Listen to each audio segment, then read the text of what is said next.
Welcome to the Guy Pie Podcast, featuring Anthony, Chris, John, Sean, and Mark.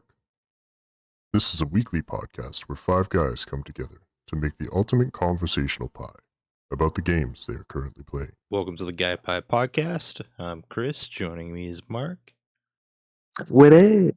and John. There is no more John. There is only Banana.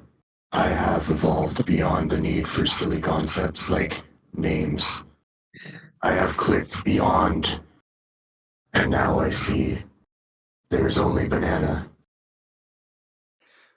Nice to have you, Banana. Thank you for being able to make it. Anthony and Sean could not be here today, but who needs them? We have a Banana with us. Yeah, we have the mighty Banana. I must go now. All right. So first up, we will talk about the First Descendant this week. Makes sense. First is first.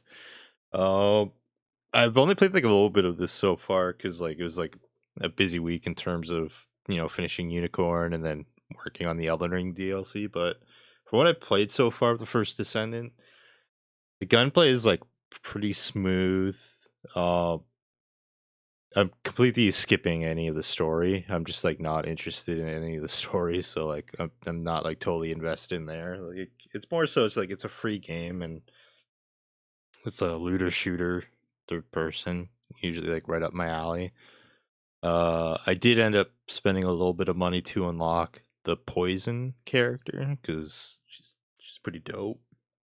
So how it works out is I think there's 14 descendants you can choose from, and think of them as your traditional different character types. I think a good example is Mark. Remember Wayfinder, how you had the individual people and all that with their select abilities. It's very similar with this. When you first start the game, you can pick three characters. So again, similar to how Wayfinder did it. One is a female character who has ice powers. One is this big tanky guy who has powers that definitely give off Titan vibes from Destiny. You've got a bubble shield and all that. And then the other character specialized in grenade abilities. So you can pick those three from the start. Well, one of those three. Once you pick the one, you're locked into that character. And then you can progress through the game and get either gather the resources to craft the other characters, or you can pay some money to unlock one. For the character I got her in an alternate outfit. It ended up costing $13, which honestly I don't find to be that steep. Again, if you wanted to unlock all characters, that adds up, right? If you wanted to just pay for them, it gets pretty steep there. But yeah, no, it's pretty cool so far. I get a lot of patrol vibes from Destiny. So far what I've had to do is I'll load into an area and it's just different public events that you're doing. Every now and then I've come across missions that are kind of strikes. So it is very traditional Destiny coded in those senses. There is I don't know if you've seen it. There's one of the female characters called Bunny has what is called the ultimate bunny outfit that I think Anthony is gonna want to main this character and unlock that outfit. I think they a lot of the female characters have maid outfits that you can get and stuff like that. So I can definitely see why this was on Anthony's radar for a while and all that. So yeah, no, it's free. At the end of the day, all you have to do is download it, right? The only thing you're really doing is taking time out of your schedule to download it and try it. I do recommend it. I do kind of wish with how many descendants there are, that they gave a little bit of a bigger pool at the beginning to choose from, because what it seems to be is strike like missions and like when you load into the patrol zones, I think it's like 4-player squads. So I think at the very least they should have given you access to like choose from 1 out of 4. Like that way you'd see a bit more diversity in like the early portions of the game instead of seeing like the same like 3 characters over and over again.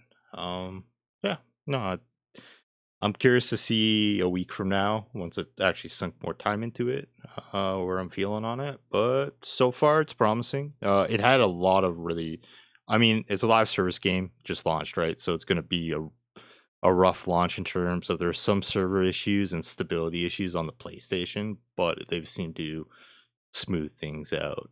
I know last week when we were going over the games like coming out this month, Mark, this was one of the ones me and you were talking about a good chunk. Have you downloaded it yet? Have you given it a shot yet? Not yet. I've just been busy playing one of the other titles we'll be talking about on this. Is I finally figured out how to platinum it, so that was my main focus because I've been playing it for years, and I'm going to eventually get the platinum. I just have no idea how to finish these last ones, and I was just too lazy to Google it. But then I finally did, and it was so easy. So that was my main focus. But from what you said so far, I definitely think I'll throw it onto the download. I'll just do that right now. The hell not. But yeah, I'll definitely download it and try it out. It sounds interesting. Like I do enjoy like a nice proper looter shooter sort of deal. So, but I also like just for doing mindless grinding on Destiny. I do enjoy doing the patrols and stuff like that. So that sounds pretty interesting to me. Yeah, and as you're saying, like it was just dropped, so like obviously I've heard a bunch of negative things. I have heard some positive things on just like general social media, but I also heard a lot of negative things. But I feel like that just comes with the territory of a live service game nowadays, is like someone is going to have a problem with something and it's going to be the worst game ever, and they're going to give 1,000 different reasons why they think it's the worst game ever, when in reality it's probably not even that bad. But I've always learned to, like, especially if I'm interested in the title, to at least try it out before passing that kind of judgment myself. But yeah, definitely a try. We'll probably see if we can hit up some games or something sometime soon. Get some matches in there. 'Cause I'm sure the co-op experience is going to be a lot different than the singular player experience on it. So yeah, it's definitely interesting. I've seen. I think it was a while ago that I saw clips of it, but like, there's like a really big mobility aspect to the fighting, I think, or I might be thinking something else. Yeah, it's like there are like grappling hooks and stuff like that that you can interplay uh with the fighting. You have your like dodges and stuff like that. In terms of Yeah. like the characters I played as, they don't necessarily specialize in mobility. It looks like one of the characters you can unlock early on for free post picking your 3 characters, the bunny character who gets that one outfit I was talking about earlier.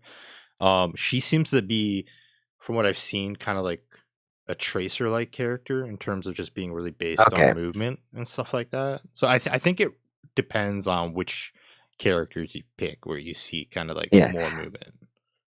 I would have been really disappointed if the bunny character wasn't the mobility character, because it's just like then you're just doing that for the costume at that point. The one thing I was like super tempted to get, um, they have like some theme stuff already, right? And like one of them you can get back accessories, and one's like a backpack with like a baby panda bear just like hanging, like, and it's just I will say the monetization so far is pretty jarring from a lot of things I've seen. I mean, it is a free to play game, but like it's like Yeah. you see your standard like, oh, pay to get more slots for inventory, all this shit, and it's just like it almost feels like it's like, hey, if we put this in the game, we might as well just monetize it a little bit, you know? Yeah, I mean, like, that's kind of one of the things with free to play games, where like I do understand it, like Well, the one thing that you did say though is you can unlock all the characters, but it just takes time grinding out the materials, right? So, like that to me, that's the most important thing for them not to lock behind a paywall. Where it's like, if you want to unlock them earlier, throw us some money and here you go. So, like that I can accept is like as long as you get the option to do it for free.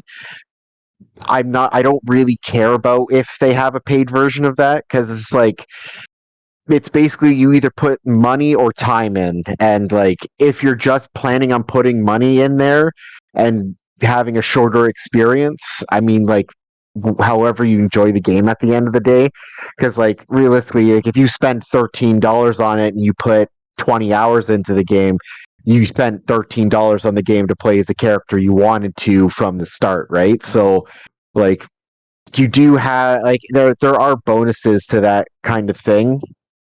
I mean, obviously the cosmetics are always going to be a thing that just get flooded in there and you know, like 5, 10, $20, as long as it doesn't go too crazy with it. I will But say. I'll see. Sorry, I'll let go you ahead. finish. I'll let you finish. I'll let you I was finish. just gonna say it's gonna take 57 minutes for it to download, and then I can see what all the pricing is like.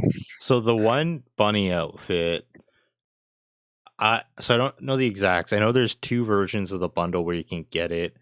I haven't confirmed if there's a way to say get it outside of these bundles, but one of the 2 bundles to get that outfit was like apparently like $100.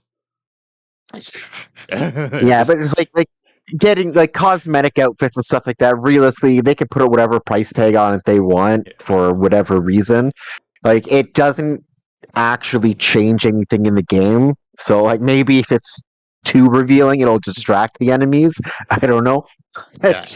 Yeah, we'll see. The only thing I'm kind of worried about for the long run in terms of monetization is when I get toward the later end game, if like how dependent the what is it? You have to buy upgrades to increase your consumables inventory and then your basic inventory, so you have to pay real money to upgrade those things.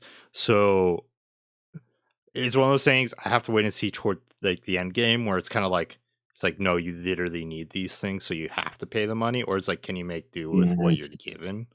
But yeah, like in terms of like cosmetics, it's like it's an option. Like it doesn't affect anything. Yeah, it's more so like the game changing ones where I'm kind of like we'll wait and see. We'll wait and see. Yeah, yeah, it's fair. That's fair. John, any thoughts on this? Just listening to you guys, like, I don't know if I'd be able to get into it because playing a game like that, I've never been a big fan of like that design of game where you're forced to play as like a set character. Like I like a little bit of customization, and obviously this one is like you have to play as whatever they give you, and your only option is skins to like customize. And you guys were saying like you can earn them, but you can also buy them. I kind of like the idea, kind of like Apex, where you do buy more characters, and the odds of somebody else having that character is a little more slim. So it does add a little bit of variety to it. I don't know. I'm willing to like download it and try it out because the whole kind of similarity to Destiny is pretty intriguing. But yeah, otherwise, I mean, customization is kind of important to me, so I don't know about that. I mean, well, the good news is it doesn't cost you any money to see if it will be a deal breaker for you. Just costs you the True. time of the download. It's true. All right. Yeah, that's I'm trying to think. Yeah, I think I've pretty much covered everything I can really talk about. Because again, I haven't really played much because I was like, it is one of those games where, like Mark, like you brought up, it'll be more fun playing with people. So like I was just like I'll prioritize like the single player shit, get my trophies and all that. But I don't know. I'm interested to see, especially like what the end game looks like for this kind of thing. Yeah. Any final thoughts before we move on? I do not. All right. So next up, Mark has been playing No Man's Sky. Got that platinum? I have indeed.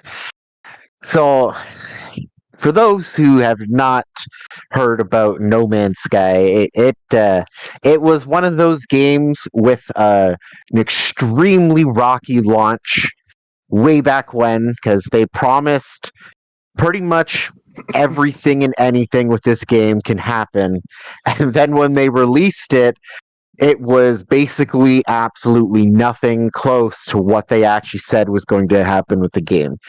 It had tons of potential, and it was just a huge letdown. I never thought I was actually going to get this game after hearing about like how bad it was when it first dropped. But as with they decided to rectify their wrongs, and they doubled down on improving, making the game better and better and better. And then I think it was you guys were all playing it one day, and I think I got it for free off of the one of the free games or something. And so I was like, yeah, I'll play it. Why not? And I started playing it, and right there, I was just like, okay, I can sink some hours into this. I can sink some hours, and hours have been sunk. So yeah, I checked the last time I played it actually was like almost a year and a half ago. But what got me to start playing it again was every once in a while they release like an expedition, and it's just like you make a new save, and then for the expedition, it starts you off on a planet, and then you just go through. They has like a bunch of missions, and for each part of the expedition, and then like yeah, you just complete the missions, go do that, and then you unlock special stuff pretty much for your account.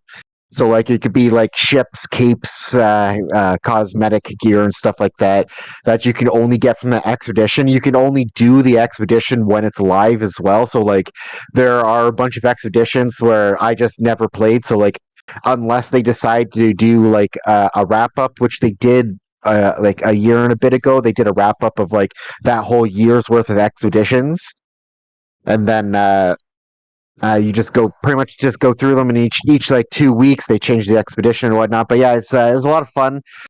This current expedition, it was like, what if there was no intelligent living species in the entire galaxy?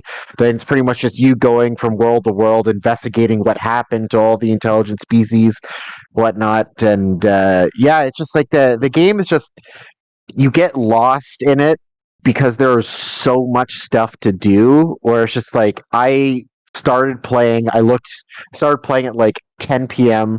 I looked down at my phone 5 minutes later, and it's 5 p.m. It's 5 a.m. in the morning. I'm like, oh shit, I have to go to sleep to get ready for work in a handful of hours.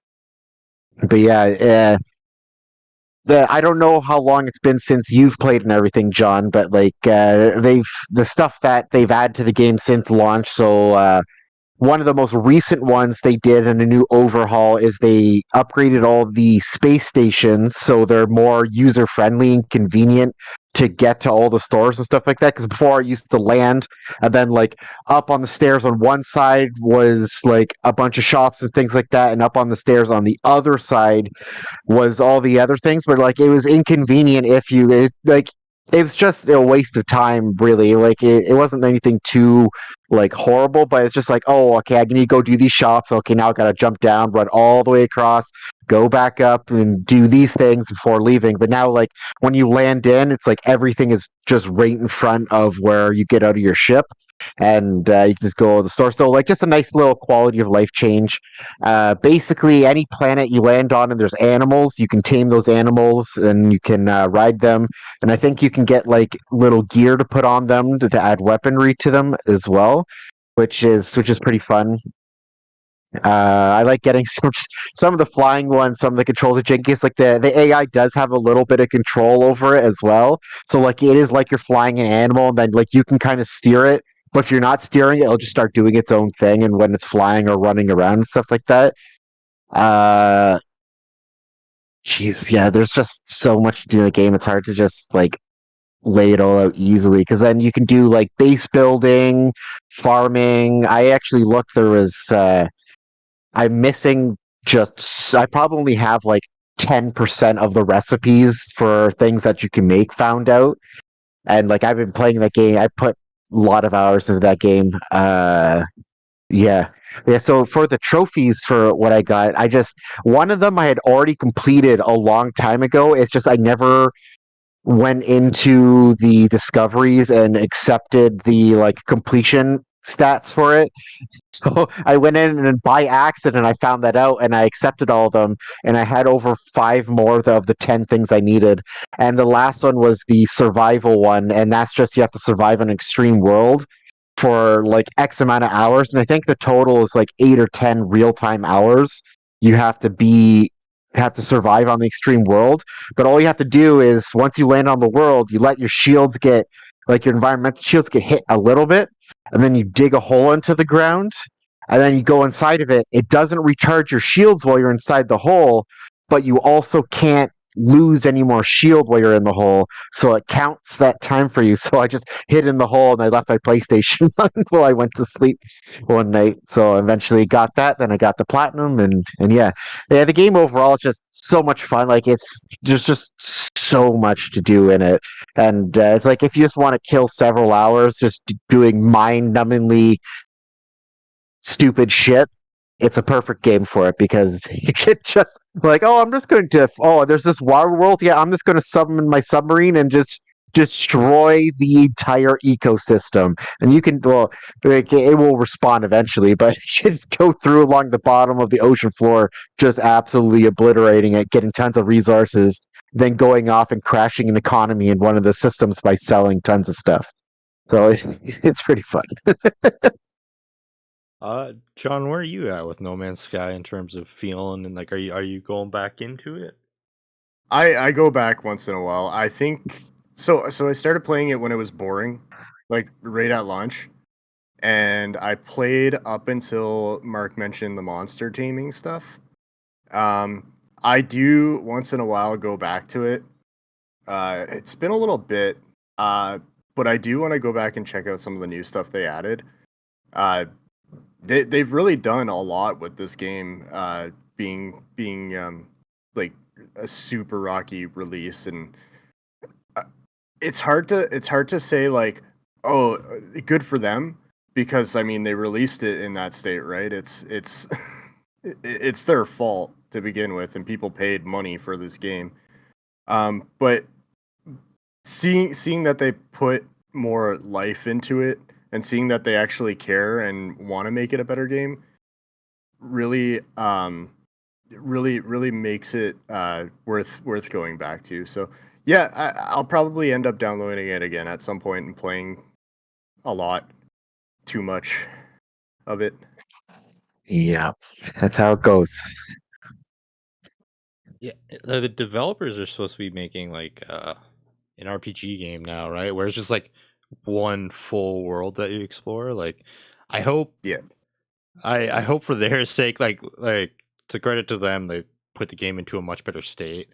But like, if they were to like fuck up and like repeat what happened, like I think that would be really bad for them and be like all these promises that don't get delivered.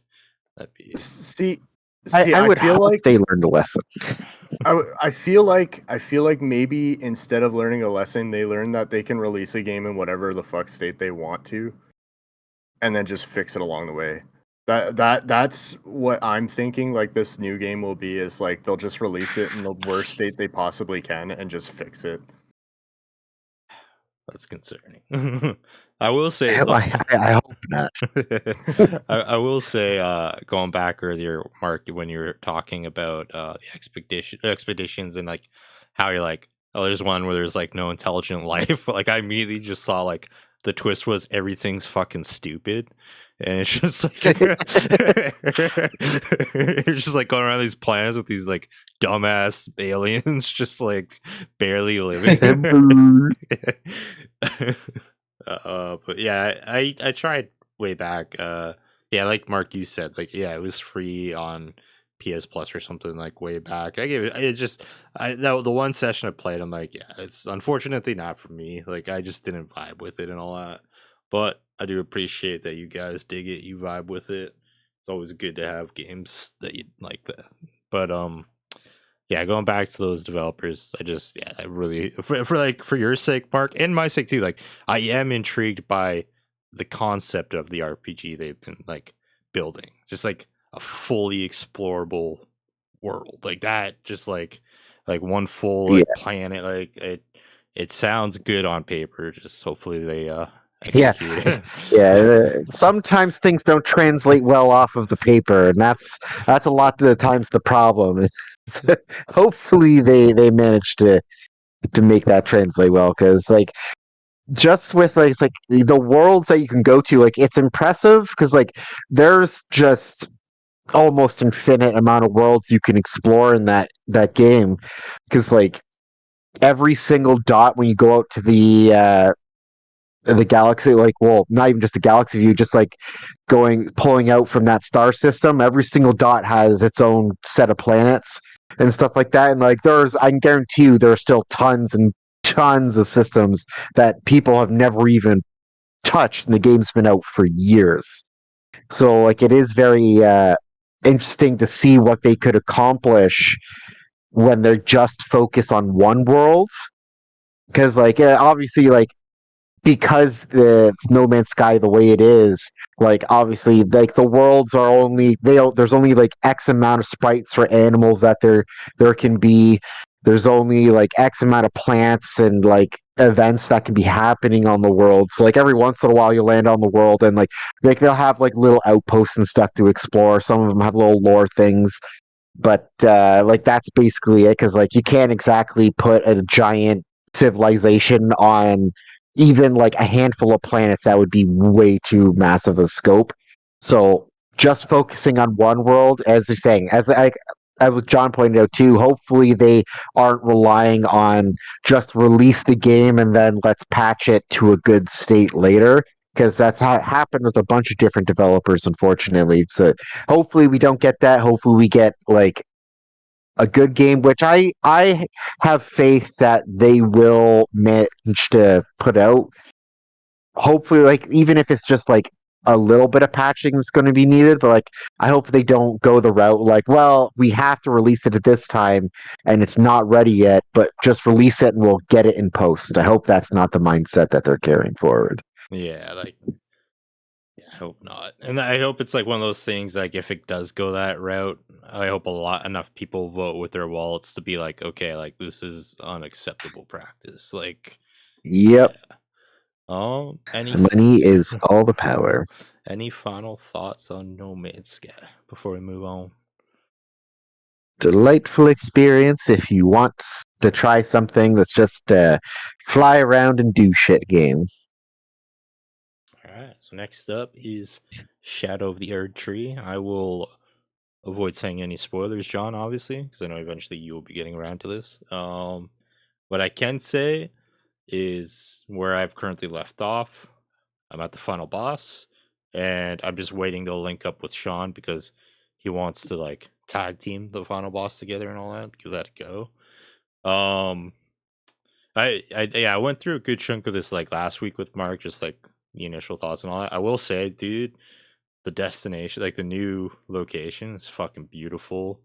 Some incredible boss fights. I've seen some like interesting new weapons like added in the game. I haven't really fully used them to an extent, but I've kind of like given them a couple goes, and like they're pretty cool. Uh, honestly, I like how they approach the DLC.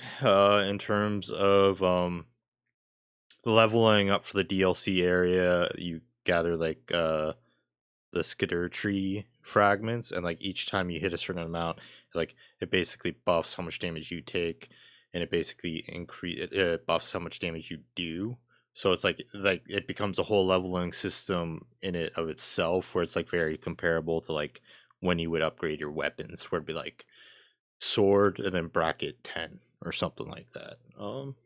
Yeah, no, fucking uh, the DLC is easily worth the price tag. Like the amount of time I've sunk into like it was a genuine struggle this week of like I had to basically put it aside and be like, all right, I'm just gonna see Unicorn Overlord to the end. And then as soon as that happened, I'm like, okay, now is it strictly fucking Shadow the Year Tree, and just powered through it. But yeah. When you do get around to it, John, you are gonna fucking love it.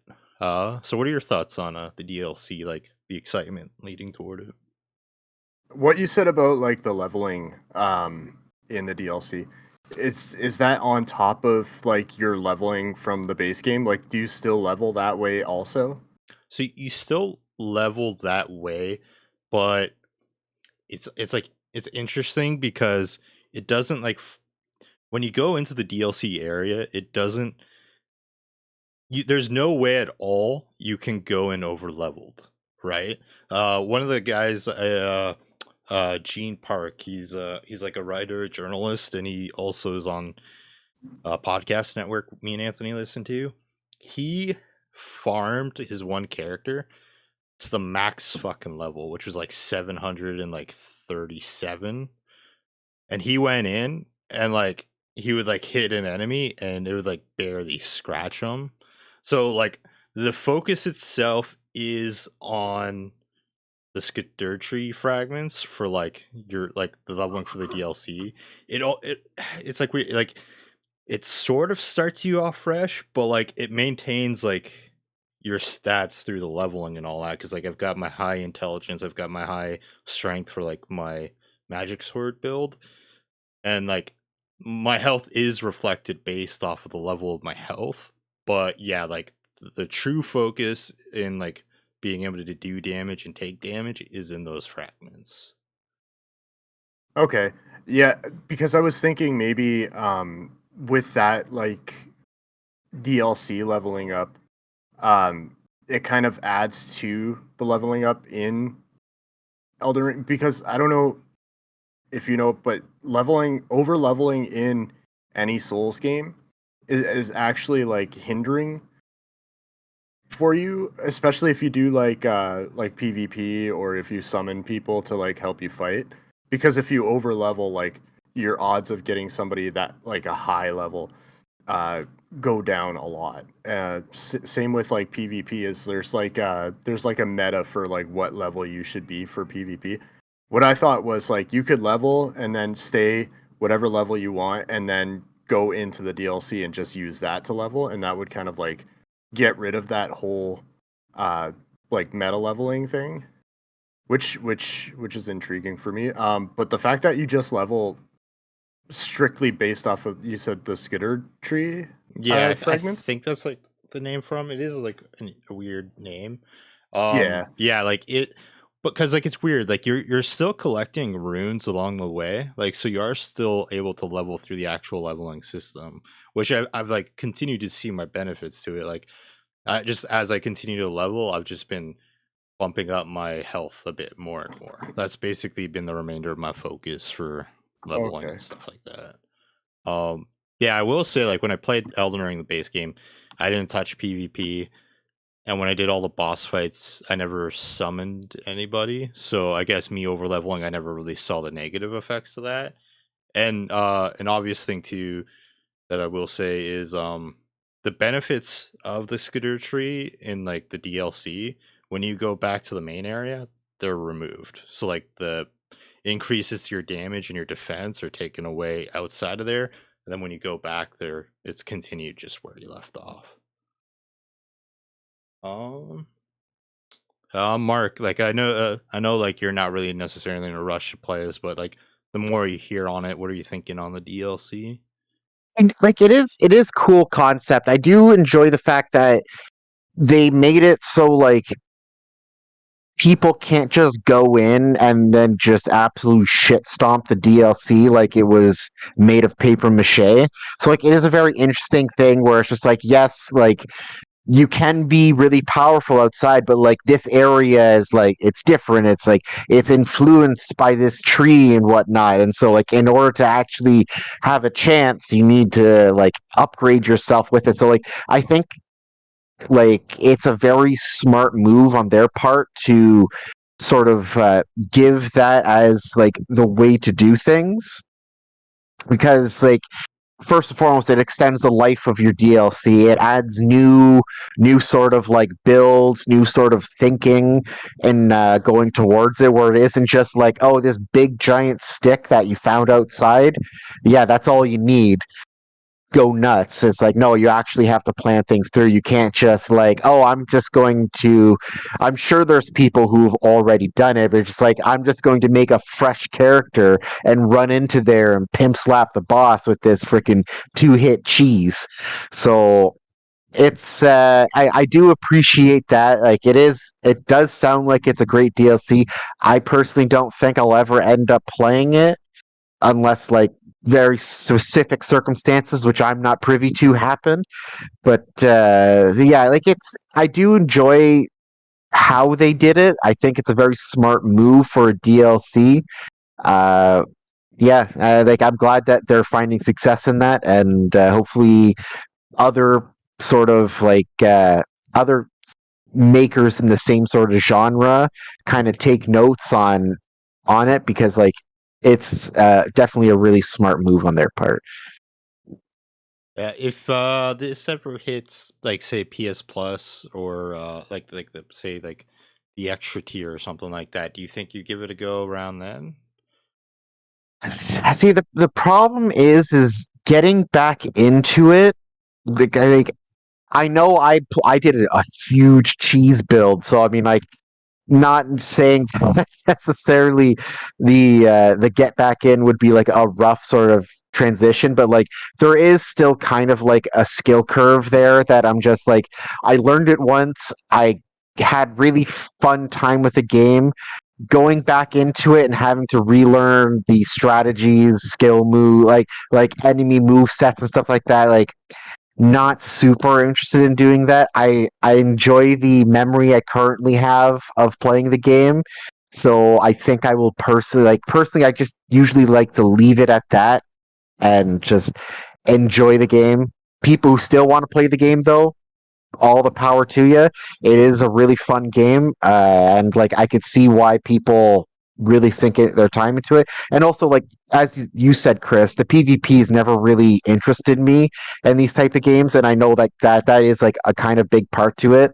I did use the people summons every once in a while if a boss was just giving me too much of a hard time, but beyond that, it's not for me usually to jump back into that type of game where like it is very skill based and you have to relearn things. Yeah, I'm sure it's great. I am looking forward to seeing how John experiences it once he gets into it, but I just will live vicariously through you guys on how the DLC is. I think my closing final thoughts is uh like with the final boss looming, the more and more I see people talking about the fight and being like, this fight is like bullshit and all that, I'm very nervous about it.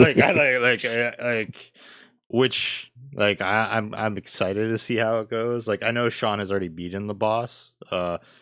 He said he had to do like a cheese build to even like do the fight. Like I've been seeing a lot of people talk about how they specifically had to hit a point with this fight where like no, you have to like respect to this certain thing if you want to get the clear. So like I'm curious how it's gonna play out, but yeah, Listen, yeah. Sean and I beat the Amygdala boss in the Chalice dungeons in Bloodborne. I think we can handle this. Yeah, I will say, yeah, uh, a lot of people are just saying like this fight is just pure bullshit, and they have been like, granted, it's the recency bias, but a lot of people seem to be leaning toward like this is one of the hardest Souls fights ever, and not from like a mechanic perspective, mainly from a bullshit perspective kind of like thing. So yeah, I'm interested to see. I will say this DLC, compared to like the base game, had my favorite Elden Ring boss fight. I will say that. It's a pretty easy one to fucking guess. Like, because it's like the person they Because of who you are as a advertised. person. Yeah, it's the person they advertised who had snakes. So like, like in the cover art, I was just so excited for like that fight. It was cool. All right. Next up, we have Monster Hunter Rise. So, John, you've been sinking more and more time into this. How's it been going? Yeah, so I just finished the high rank end game boss, which is I can't remember the name of the dragon. It's a big dragon. It's Monster Hunter, of course. It's a big dragon. I've been dicking around with the hammer a lot and having a really good time. Just because like you're fighting with this giant fucking hammer that you have to sharpen for some reason, and you can use your wire bug to like zip around and like do like flips in the air with this hammer on two monsters, and man, it's just been a hell of a time. I fought Anjanath, which is best described as a fire-breathing Tyrannosaurus Rex with a giant like nose bone. Um, I fought him maybe like 30 times before I got a part that I needed for a build that I'm only going to use up until I hit Hunter rank 20. So, which comes quick. I can start the DLC, the Sunbreak DLC. I'm not going to yet. I want to do more of the base game just because last time I played it back on Switch, I jumped into the DLC too quickly and was just getting fucked up left and right. Like, so I want to prepare for it first. You can kind of like cheese your way and like make gear in the DLC to like get ahead, but I don't want to do it that way. I want to do it the long way. I think I want this game to last a little bit longer than it did last time. So, yeah, it's a blast. The monsters are cool. I really like what's it called? The Nargacuga in this game. Like he does not stop moving.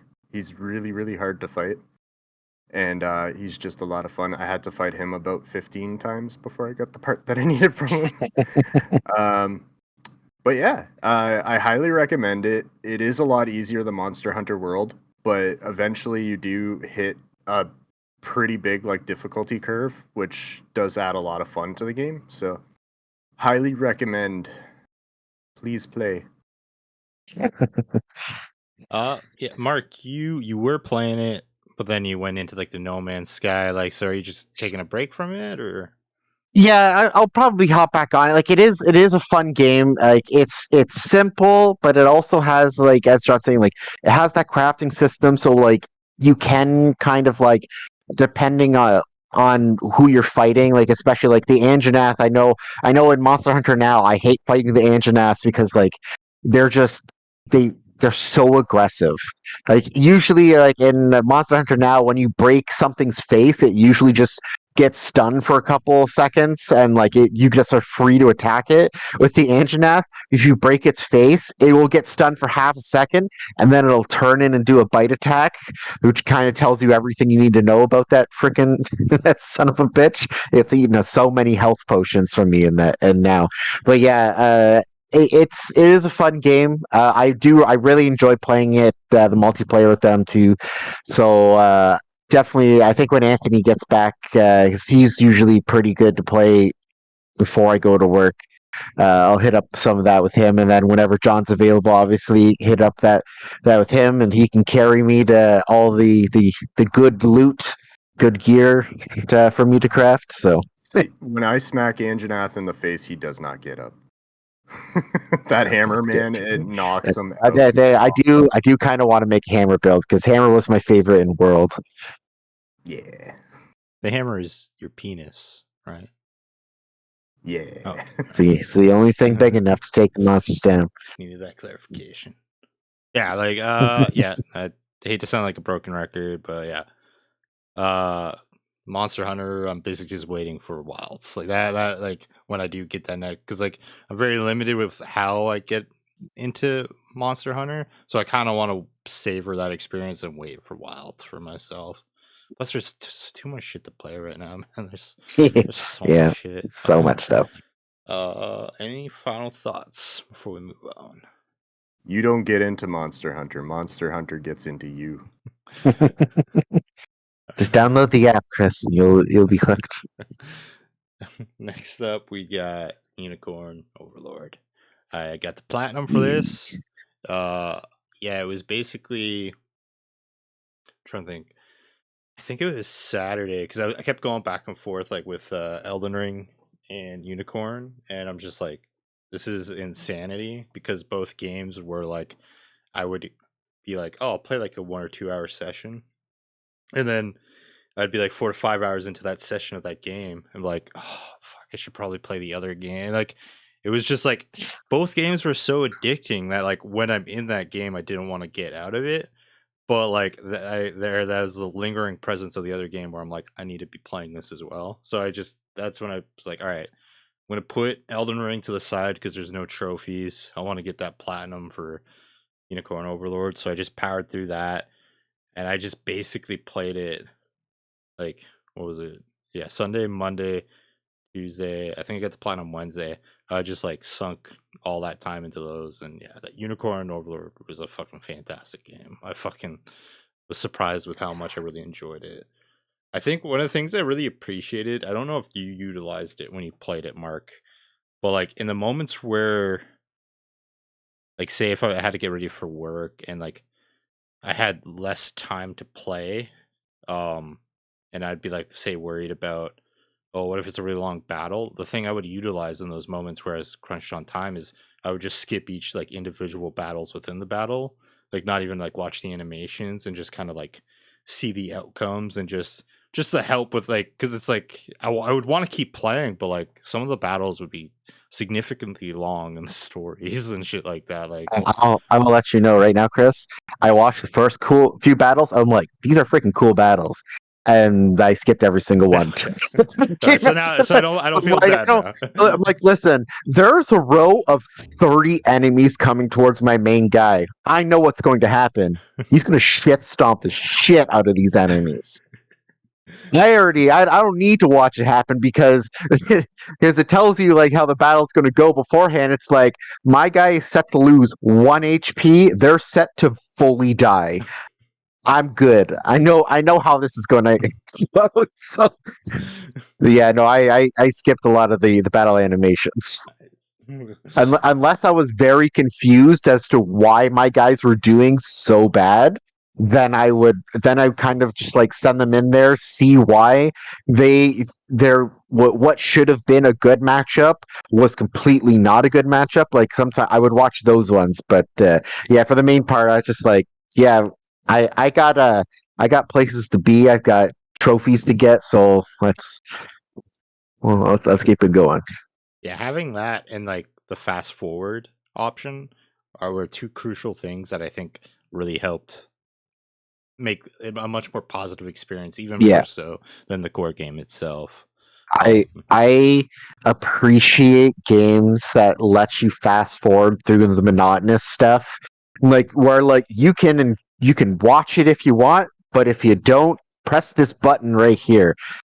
It's my favorite thing because my ADHD it will enjoy something for like I'm like, man, this is cool, this is great, but it's like the fifth time I've seen the same thing. I'm like, it's still cool, but I kind of want to just do the other stuff now. So when I get the option to skip that stuff, I do really, really appreciate it. Yeah, overall, very positive on that. Depending on what we see this year, like what else is coming out, this is definitely currently top 5 for me, like for games that have come out this year so far. I think for me, Rebirth is still number 1. I really fucking loved Rebirth. John, have you had any desire to check out Unicorn Overlord? No. Okay. There's too much shit. There's too much shit dude, to play. It's It's it's so overwhelming and it's disgusting.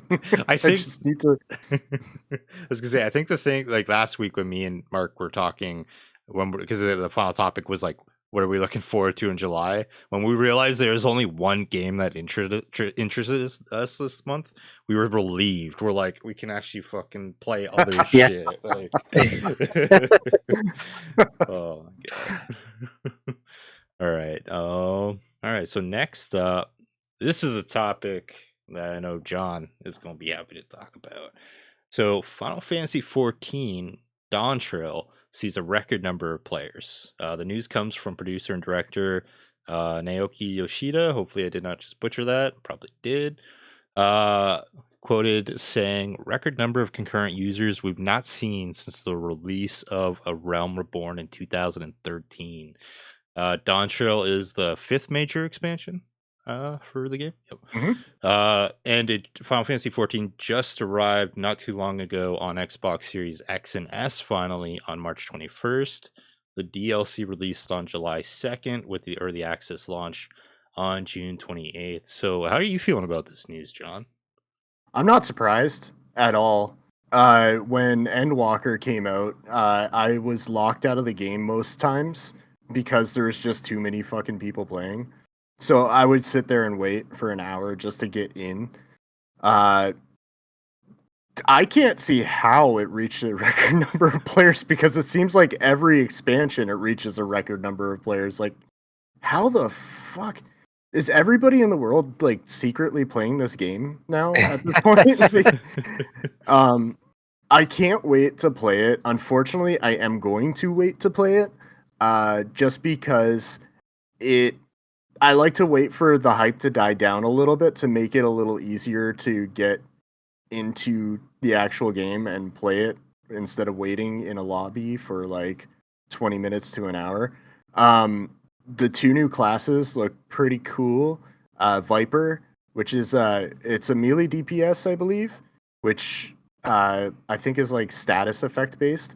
And then there's what is it? The Pictomancer, which is kind of like a magic. I think it's a magic DPS, which looks weird, but it's intriguing at the same time. I'm kind of curious to see how it works. There was also some graphic updates. I have seen some glitches. There was a Reddit post today, and it was Final Fantasy XIV graphic update, jiggle physics, and it's a bunch of people like standing in front of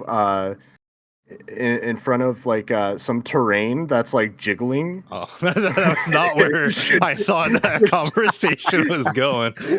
No, the actual terrain was like moving and jiggling, which it's kind of to be expected considering I think they're still using the same engine. They're just trying to like amp it up a little bit to make it look a little more modern. They do it pretty much every expansion. They kind of add some like graphical updates. This one, I think they went all out. I'm really excited to play it. I can't wait to get back into it. It is a very time consuming game. So again, I'm just gonna have to wait until I can actually sink in some time to it, which I can't see happening anytime soon. But yeah, I'm excited for this news, and I'm glad this game is doing as well as it is, winning awards, record numbers of players. Like it makes me happy. It makes me giggle inside, and all warm like little butterflies. Little butterflies. Yeah, I did try this way back. I didn't really get into it. I will say the Viper class immediately sounds really cool to me for obvious reasons. What? The snake one? Crazy. I think one of the things that has just like helped like with like setting the record, right? Like this is their first expansion with an additional install base now with like the Xbox Series X and S. Like even if it's like a small install base, that's another audience that they're grabbing, and it's like not tiny. Like I think Xbox, I can't remember where their sales are at, but I think it's like 1/3 or 2/3 of PlayStation right now, which is still significant like install base. But yeah, no, it's always cool to see games like this like just like thrive. Like it's like with Final Shape, right, with Destiny. It's like, I like to see these established franchises just like continue to like excel and like make moves, and like all those people who go like, oh, isn't it a dead game, like look like idiots. I love that. Like yeah. But no, you dummy. It's not. But Very much alive. yeah, I was looking for topics, and it was just like, as soon as I saw that, I'm like, oh, I'll throw in this in, if anything, just so John gets a chance to just talk about Final Fantasy 14. John can't skip the podcast this week. I'm putting Final Fantasy 14 in there. Mark, have you ever tried 14? I've seen people play it. It looks like it's fun. The main issue I have with these styles of games is I will get hyper focused into it for exactly 2 weeks. I've never there. Well, no, I shouldn't say never. There's one game that I've been able to play longer than 2 weeks without having an active group of people to play with. But just like I'll get really into it for a couple of weeks. I'll get distracted by one thing one time, and I'll never touch it ever again. That's how it's been with all MMOs for me. I'm sure it's a fun game. I'm sure I would really enjoy playing it for the first little bit, but it's just like fully sinking the time in, getting that full experience. I MMOs and stuff like that. It's a very tricky formula that has to be followed for me to truly get in and sink proper time into them. No, that's totally fair. Any final thoughts before we move on? Yeah. So Mark, think MMO meets like bullet hell. Like every like dungeon you go into, the boss fights are just super fucking exhilarating. Like you feel the boss fights. Like it's crazy. Oh yeah, that's saying I'm not saying that I think it's going to be a bad game. Like I'm sure it's really really fun. It's just like the moment I hit stuff that's kind of grindy and like it becomes like a little bit like work, it's the exact moment that I will is like put a So then, timer on 48 hours later. I will never touch the game again. so then gathering and crafting, basically, that's what that is. It Because there that became my life for a little bit. yeah, there have been segments like I was saying like before. I think it was a game called Arcage. Me and a bunch of people were playing it. We had a guild and like everybody. This is back when like high school days when we all had infinite time to play these. But it like I actually subscribed to it. And, like we played this game for like a solid couple of months, and like you could do tons of stuff in there. Like it had a very interesting leveling up system. I think you can kind of do the same thing in Final Fantasy, but they had a ton of different sort of classes, and you would pick 3 classes. And you can level them up, but the thing is, you can switch out any of those classes anytime you want. And, like each one had its own unique name, so like you could have like a couple of. I might have just been 2, but like so you could have like a white mage, black mage, or you could do like a red mage fighter, or you could do like just like there's so many different combinations you could do. And so like there was the amount of play styles and stuff you could do there was crazy. And then they had their own special markets and stuff like that. You could buy like your own little houses, and then like you can get different size houses which had plot of land. And my thing was I would grow cotton, and I would just like that's all I would do. So for the week I would just grow it and refine it.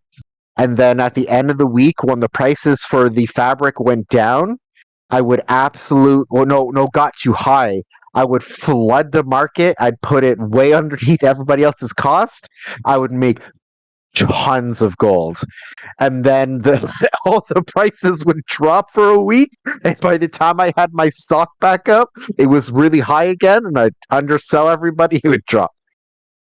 So that was a lot of fun. But two big similarities. Sorry, go on. No, I was just saying, like it was just like that having that community of players that we were all playing all the time. So like I always had somebody to play with. That was a big thing to help keep me sort of involved in the game. Yeah, two big similarities, like the class thing. This one you can't really mix the classes, and leveling up one class does nothing for another class. It is just like you can play as every single class and just switch in between, like switch. Another thing is like their market and their economy is kind of realistic in the sense that it's the housing market. It's almost damn near impossible to buy a house, and like their market for like selling goods is just like oversaturated most of the time. Like there's botting, which is unfortunate, but yeah, it's really hard to make money in that game, and it's really hard to get a house in that game. So it's kind of like a life sim, you know?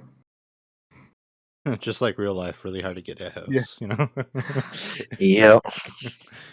All right. Next up, um, I don't know if either of you are into this series, but they just announced the Legend of Heroes Trails Through Daybreak 2. So Trails has been going on for like 20 years. Like it's an RPG series. This game was revealed with an announcement trailer. It's a sequel to 2021's Trails Through Daybreak. The trailer confirms that it'll be coming to PlayStation 4, PS5, Nintendo Switch, PC. The first game, Daybreak 1, has 85 on OpenCritic, so it scored pretty decently. One of the main reasons I ended up just tossing this in there is one of the podcasts I listen to. The host, Mr. Matty Plays, he's like obsessed with the series. Like he always praises it as a JRPG. So I figured I'll throw this in the mix. Mark, I'd like to go first, I was if you gonna don't say, mind. yeah, I was gonna say, Mark, have you played? I am a fan of this series, and I've told you guys the Trails of Cold Steel is a part of this series. Oh yeah. Yeah. So, fun fact: when we did the topic last week, I forgot about this one coming out because this one actually it had its North American release 2 days ago. So the first one just came out in North America. And I forgot about that, and that would have been my answer to last week's podcast question if I had remembered about it. No, I actually tried to draft this game in my for our league, but because it was already released in Japan, I wasn't able to draft it because I already had a score in another country. But yeah, no, I am a big fan of this series, and I'm really happy you posted this title because I forgot that it was coming out this month, and I just looked it up, and it's like it came out July 5th. I said, "Oh shit, there we go. I know what I'm playing." Yeah, a couple of the games I was looking at the PlayStation Store. A couple of them were like on sale, not massive discounts. I think one was like Trails of Reverie or something like that. Yeah, that's the last one in the Trails of Cold Steel line. So okay. Trails of Cold Steel 1 to 4, and then Reverie kind of like. So with Reverie, it ties in a bunch of the different sort of games. So like before Cold Steel, I can't remember, but like it was dealing with Crossbell and like and with their like police force and stuff like that. So like in Reverie, it has like there's 3 different paths that you have to play through for the campaign. So one is like the main character from Cold Steel. One is the main character from the Crossbell ones, and then I pretty sure the third path is just like it's kind of from the Cold Steel line as well, but it has so many characters involved. I think there's like 120 characters in this game, or like I think maybe 80, but there's a very considerable amount of characters that you can have on your roster for this game. So yeah, the Legend of Heroes series is very, very good. I'm a really big fan of it, and I'm really happy you put this in here because I just have it. I have it up on my PlayStation thing right now. I think I'm just going to buy it. Quite honest, You but gotta treat yourself, you know. yeah, no, I literally came out 2 days ago for the first one for its North American release, and I'm really excited now to get it and play that one. So yeah, Yeah, like so yeah, for the podcaster before I throw it to you, John, Mr. Matty Plays, he's on the Defying Duke, the Sacred Symbols Xbox podcast, and he appears on like the other podcasts as well. But yeah, like usually almost every episode he's always praising the series and all that. He's always saying really good things about it. Um John, have you ever played any of the Trails games? No, no. Honestly, I'd never heard of them before. Like Mark talked about them, so they are something that interests me. But it's they're all connected in a way, right, Mark? So Yeah, I would. so Cold Steel 1 and 2 are directly linked. Like they're all the Cold Steel 1 to 4 are all in the same storyline, but for like that one was like PS3, PS4. I think it was PS3 era when it first came out because like they did a re-release on PS4. Your save file from 1 kind of carries over to 2, and like it doesn't like carry over and like you gain all the items and stuff from the previous game, but depending on like the grade you cleared the game with the save file, which it's very easy to get the highest tier clear, it'll give you some like extra items and stuff to start with that like help you boost through the beginning of the game a little bit easier. And same thing with 3 and 4, and then Reverie is tied to 4 as well. It does a save file grab for that one too. Okay. So yeah, it does interest me. It's just like I would have to start all the way from the first game and then sink all my time into playing through every single one, which I have no problem doing if there wasn't everything being released all the time.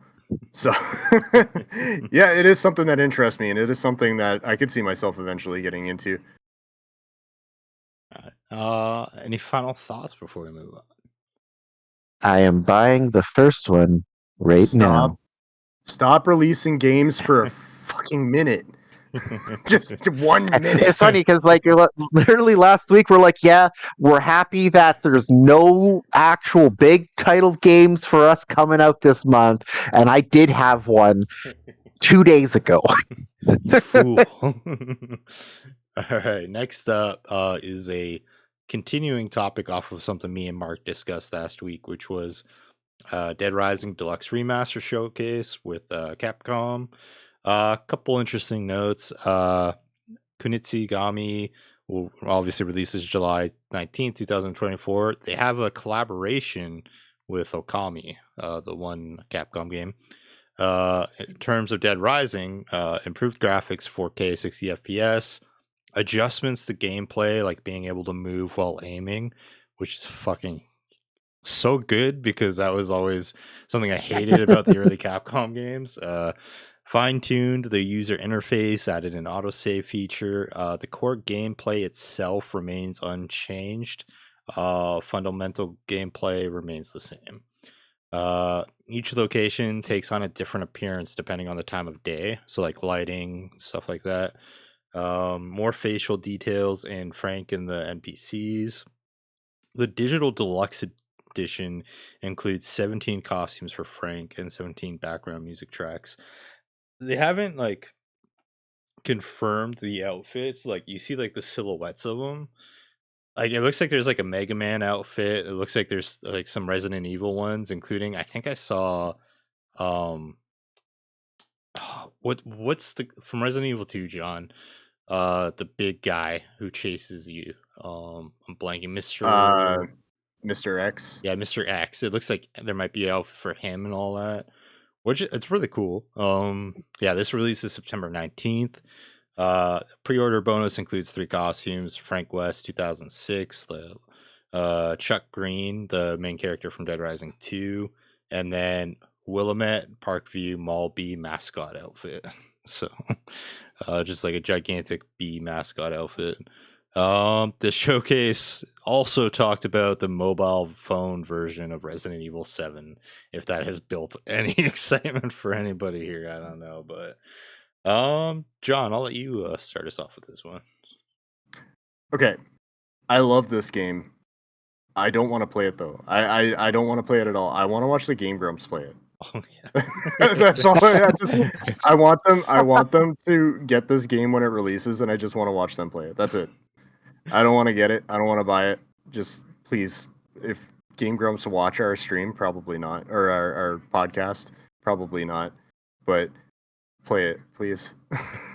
I'm definitely I'm sold on this. I'm getting it. Like I think what excites me is the small changes to the gameplay and how like beautiful it actually looks. Like I feel like playing this in my mind it'll be like, "Oh, this is how I remember it being," you know? Like when we played it back like in like high school, which is crazy to think it was like that long ago, Mark, but Yeah, like crazy. So I think it wouldn't be like so jarring as to say playing like the 360 version now and being like ooh. But no, I think I'm honestly I'm sold on this. I'm excited for it. Where are you at with it, Mark? Like, it does look very good. I'm probably going to get it because you're saying like I was a really big. I love playing this game. Like especially just throwing on the time trial mode, even if I wasn't planning on actually trying to get far in it, just to dick around for a little bit, running and grabbing as many giant things of orange juice as I could find. It's my favorite beverage to begin with, so I mean, always appreciated the game for that reason. Then just like going finding like this, like I'm pretty sure it's like you hop over the ledge and there's a katana there and you just freaking slash away, and like it was genuinely such a fun game. And like I I do appreciate like the fact that they change it so you can aim and aim and move. That's pretty freaking awesome. But yeah, like I I don't want to say I would 100% going to get it right away, but I'm probably going to get it right away. Yeah, I mean, once I get closer to the release date, I'll probably end up pulling the trigger and getting the deluxe edition, just because it is a really big game, and well, big game from our past that, as you're saying, with the updated graphics and like some little bit of quality of life changes, I think it would actually be a pleasant experience to play again. And it's not just like a direct port of the 360 one. So yeah, I think I'll end up getting it. Nice. I know I don't like that I'm going to get it. But I think I have to. It's like one of those things where like I want to get it because I'm excited to play it, but I also want to get it because I like to support Lee's. Like where it's like they put honest effort into improving, like just like making it like it's not like a lazy just like port, you know? Like I I think yeah. Like yeah, I want to yeah, I support think that. that's put really well. Yeah, because if it was just like, oh, we put a new coat of paint on this that looks not even that much different, pay us more than what it was worth back then. I think the fact that as you're saying, like it was like they did do a general overhaul of all the look, and they actually changed the vibe of areas throughout the day. I think that is something to be commended, and at least like like given a thought. Yeah, 100%. All right. Any final thoughts before we move on? All right. Going to rise to the occasion with Dead Rising. So next up, so PlayStation is going to attend Tokyo Game Show 2024. So this is the first time PlayStation will have had a booth there since 2019. So 5 years Ooh. since they've showed up. Tokyo Game Show will be between September 26th to September 29th. So what's interesting is the notable first party exclusives, Concord and Astrobot, come out prior to this. So I'm kind of curious, like I feel like that leaves a lot of possibility for new announcements in software and hardware, especially with like them working on like the PS5 Pro right now and all that. Like I'm interested to see what comes, because like for them to not go there for 5 years and be like, hey, we're gonna go this time and all that. I'm kind of curious to see what happens. John, what are your thoughts on this? I'm just speculating that I think the big thing for, because Death Stranding is a PlayStation exclusive, I think the big thing for the Tokyo Game Show and PlayStation being part of it is going to be Death Stranding 2. That's my major speculation. Death Stranding 2 is just 2025, right? We don't have an official release date in 2025. No, and that's what I feel like. Maybe they'll give an official release date and show some more from the game. Yeah, that'd be dope. I know we're close to, I think we're close to like the anniversary of when the PlayStation 1 release. So I'm curious if they're going to do something special for that. Yeah, December 3rd, 1994. So like Oh, Jesus we're Christ. going on 30 years for that. So like I know prior, I think it was the PS4. They had like a limited edition, like PS1 themed PS4, right? So I wonder if we'll kind of see something like that. Mark, what are your thoughts on this? I mean, like it. I can definitely see them doing some. Because like it does seem like strange for them just to show up for no reason. So I do think it's like it would make sense for them to reveal the Death Stranding 2. I need to eventually get back and finish the first game because it was just such a beautiful game. And yeah, it was fun. So like that would make sense. But it would be I can see them probably announcing like some sort of like special edition console or like like going over some of the bigger features for like the pros and stuff like that. That's going to be like a big selling point to like everybody. So yeah, I mean, time will tell. We'll see. Hopefully, it's something really big and crazy that like changes the game, or maybe it's just something really cool. I don't know. We'll see. We'll see what it is. Yeah, It's gonna be excited. no. Go on. Sorry, I it was was just, a stupid joke. I'm excited. That's just basically, I'm curious to see what happens. What were you gonna say? The announcement is gonna be like daily game releases for the rest of 2024. We got everything. Any final thoughts before we move on from this one? All right, final topic of the show. So, what is a game that never got a sequel, but you feel it should have gotten a sequel? I'm gonna throw this one to Mark first. I racked my brain for this question. I truly tried to figure something out, and like honestly, I couldn't really tell you. I don't remember any game after finishing it where I'm like, man, this is going to be a crazy sequel once they release it. Like there's a lot of games that like maybe they could have, but I don't know if there's any game where I haven't been satisfied to the point where like I needed more in a second one to come out. So, like I unfortunately I don't really have an answer for this one because like I can't think of any game series because like most of the game series I really enjoyed like Halo, Gears of War, Destiny, all those games have had a second one come out, and like all the other games I've played haven't necessarily felt like they needed a second one to come out. So unfortunately, I don't really have a proper answer to this, but maybe I'll think of something by the time it gets to Chris. Well, so I can or tell you John. one that I was curious if you were gonna say, because Okay. it's a game I remember you really liking. It never got a sequel, but like I never played it, so I don't know if like there would have even been set up for it. But the one I was curious if you're gonna say was Lost Odyssey.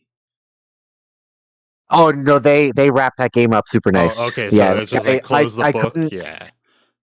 They could have done a sequel, but it would have had to have been a prequel.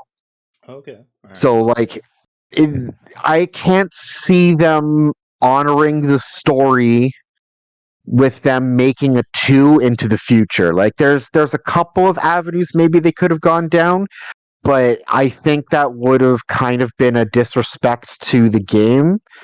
A prequel could have been interesting because there's literally thousands and thousands of years, or it's like over like 1,000 years of history in the game that they could have pulled from with the actual main characters in it. So like there kind of was options, but like I said, like the game storytelling was so good, and like they deep dived into like the actual like lore dives that your character remembers as you're going through the game. Like it was a very satisfying experience from beginning to end, where like I personally have never felt like it needed another full game to explain any of the story they were trying to tell. Like they could have maybe done a completely different series on like the earlier years and some of the rise and falls to like explain how like there's one place, it's called the Crimson Forest, because there was like a massive battle that was held there that like pretty much coated it in crimson, so to speak. So like you could there's like but there's other storytelling potentials, but I've never felt like it needed more, so to speak. All right, no, that's fair. That's fair. Yeah, that was just one I've heard people talk about in podcasts, and like I do remember you always talking about that one. So like Well, again, I I had no absolutely love the game. context. Yeah, that's Yeah. it's an amazing game. It's still one of my top games of all time for sure. But yeah, like I remember the ending of the story, like not fully, but like I remember being pretty satisfied with it, not feeling like it needed it anymore. Okay. All right. All right. Oh, okay. Then you still got to figure something out. So racking that brain. You can go Yeah, through me and I'm John. trying, man. I'm trying. It's like maybe. All right, John. What is your pick? So I'm probably gonna speak for Sean too when I say this, but Bloodborne. Um, I know what you're thinking. Like they come out with Souls games, like they just came out with DLC for Elden Ring, right? But there's something about Bloodborne that doesn't quite fit the Soul series, and it's the atmosphere of the game and just like the setting of the game. It's all like Lovecraftian, like eldritch horror. The coolest thing is the like there's an insight system. So the higher your insight, it's kind of like Insanity. The higher your insight, the weirder the shit you see, and the more difficult the game becomes. I would definitely like to see more of this world, just because it's kind of like it not really steampunky, like just I don't know. It's hard to. That's why what makes it so interesting is it's hard to explain what the hell you're looking at. Um, it is a faster paced Souls like too, so that would be fun to play around with. Not quite Sekiro, where Sekiro is more like dancing, where it's like you have to like work, like you have to be frame perfect with most of the stuff. You don't. Like parrying still exists. You actually get like guns as like your side weapons, so like you can sneak up on an enemy and stab him in the back, and then like shoot him. And I just want to see more of that world, and I want to see more of that combat, the faster paced Souls like combat, and the switch weapons basically. So you get like a sword that turns into like an axe. You know what I mean? Like that. Every single weapon was like had two forms. So yeah, I would definitely like to see Bloodborne get a sequel, and it's entirely possible that it might still. There's no losing hope here. Yeah. So I think the director had talked about it.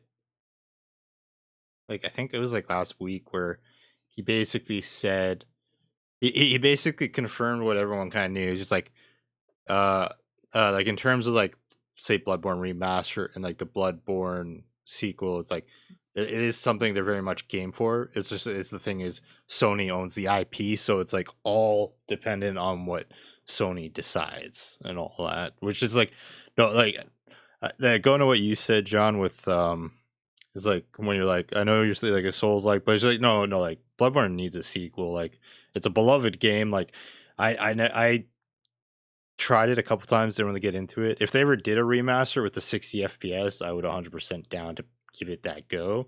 But it is crazy to me that there has not been a sequel for that game. That's just wild. Um, for me, there are a couple games I was like thinking of. More so games that I feel like could have got like they had like they weren't like necessarily like say like amazing games, but there was like something there that a sequel could have really like improved upon, like given more time, given like a better budget. Games that come to mind are like Days Gone and The Order 1886. Like those games I really did like. They needed a lot more to them, I think, to make them much better experiences. But like that's where a sequel comes in, right? That's where it helps like fill them out more. But the one I'm gonna pick for my answer, I'm positive I mentioned it on the podcast before, and I'm positive I've mentioned it countless times to you guys. But it was a game in the 360 PS3 era called John Woo's Stranglehold.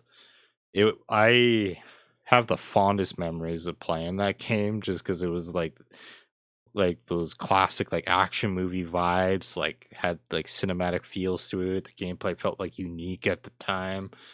It's something I think really deserved a sequel.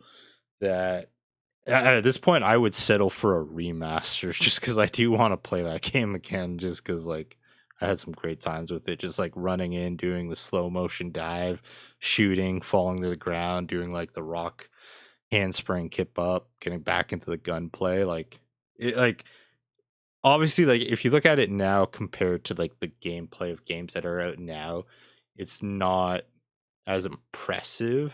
But like when you like look at the gameplay then to the games that were out then, it's amazing what they were able to pull off with it. But yeah, John Woo's Stranglehold is 100% my pick. All right, Mark. Final countdown. See, here's the thing. Most of the games that I saw, I'm like, oh, man, that would be good. Wait, no, it did. Oh, that one would be good. And I'm like, oh, it's going to be getting one this year. Oh, yeah.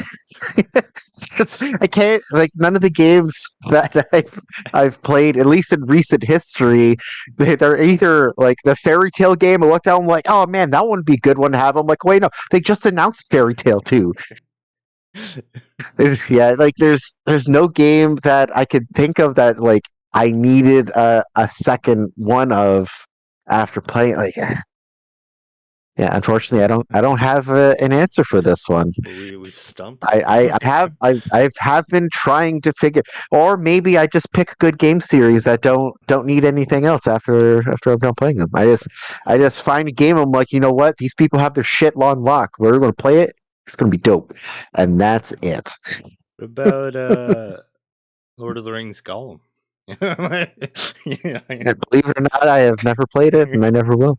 Every now and then I see it for like $20, and the curiosity keeps like clawing at me, and I'm like, I know it's garbage, but it's like I think that's $20 overpriced, to be quite honest.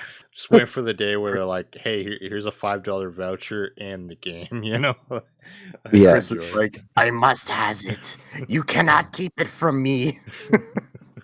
Yeah, I'm trying Oh, to man. think, especially like 360 era growing up, of games that like that didn't have sequels that like I recall like you played Cameo, right? Do you think that one would have?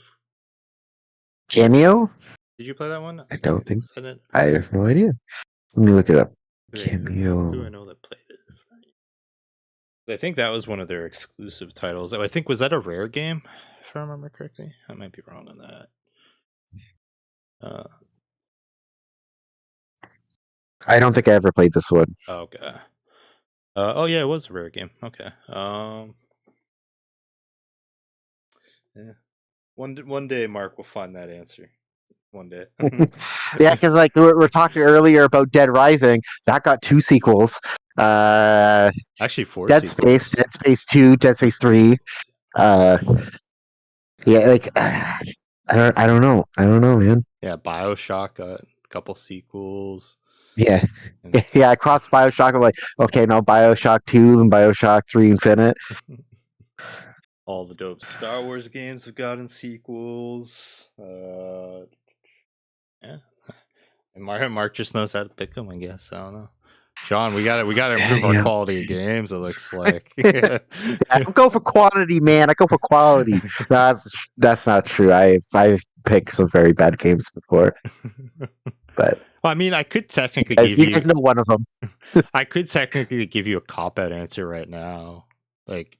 That the Unicorn Overlord, like it doesn't have the sequel. That's too new. Yeah, that's too. I don't. It's a cop out. I could easily say a game that is like there. There are some games where like I liked the play style of it, and if they made another game with that play style, that would be nice. But it's just like when I was looking, I'm not thinking of just like I like the style of maybe another game in this style. It's just like a sequel to the story of that game. There's no rule saying that you couldn't have picked a sequel that didn't get a sequel, you know? Yeah, but you just think the things that get the sequels usually end up with a nice bow on top of it. I mean, maybe they could make a sequel to Halo 3. That's There good. you go. Yeah. Halo, Halo Reach 2. I wouldn't mind that. Yeah, actually. Oh yeah, Halo Reach is dope. 2 Yeah. would be dope. Yeah, because that was Bungie's last one. Because they did Yeah. 3. Yeah. And they did You Reach. you know what? Honestly, they could probably they only made one ODST game, right? Yeah, they only Yep. did, yeah. That's Yeah, another a good second one. note because like I feel like they haven't explored enough of just the regular soldier in that universe. I think that could be another fun sort of thing. All right, we got there, guys. We did it.